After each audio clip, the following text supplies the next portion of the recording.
बात प्रथम स्वाधीनता संग्राम की है। झांसी के राजा गंगाधर राव की मृत्यु हो चुकी थी। झांसी की रानी लक्ष्मीबाई अकेले ही अंग्रेजों का सामना करने के लिए तैयार थी, लेकिन उनके पास पर्याप्त धन नहीं था जिससे वो विशाल सेना का निर्माण कर सके और अपनी सेना के लिए ज्यादा हथियारों की व्यवस्था कर सके। रानी ने झांसी के सभी धनाढ्य लोगों और व्यापारियों को अपने दरबार में बुलाया और उनके सामने अपनी समस्या बताई तथा उनसे आर्थिक सहयोग मांगा। वे सभी व्यापारी और धनाढ्य लोग अपने अपने घर चले गए। उनमें से कुछ लोगों ने रानी को सहयोग देने का निश्चय किया, ज्यादातर दूसरे लोगों ने रानी की बजाय अंग्रेजों के पक्ष का सहयोग करना बेहतर समझा, क्योंकि अंग्रेज ज्यादा मजबूत थे और उन्होंने अपने सहयोगियों को इस बात का आश्वासन दिया था कि वे अपने सहयोगियों से उनका धन नहीं छीनेंगे। और इसका नतीजा ये हुआ कि रानी लक्ष्मीबाई ना तो अपनी सेना का आकार है ही बढ़ा पाए और न रानी की सेना बहुत ज्यादा हथियारों से युक्त हो पाए। जब रानी लक्ष्मीबाई और उनकी सेना की लड़ाई अंग्रेजों से शुरू हुई तो उन्होंने अंग्रेजों से वीरता से लड़ाई लड़ी, लेकिन छोटी और कमजोर सेना अंग्रेजों से पराजित हो गई।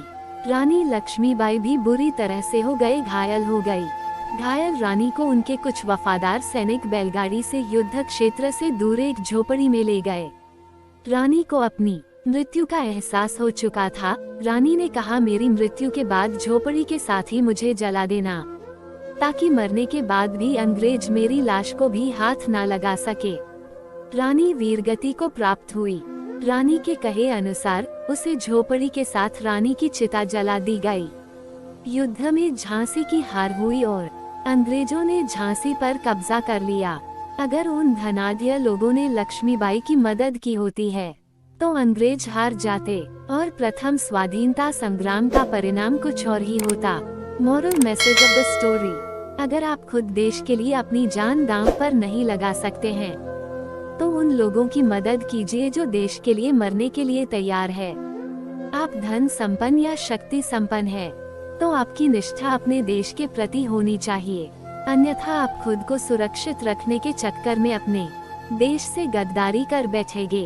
अगर देश सुरक्षित रहता है तो आप फिर से धन कमा लेंगे, लेकिन अगर देश विदेशी आक्रमणकारियों या बुरे लोगों के चंगुल में फंस जाता है तो आपकी संस्कृति और परंपराएं दूषित हो जाएंगी और आने वाली कई पीढ़ियों गुलामी की मानसिकता से विकृत हो जाएंगी।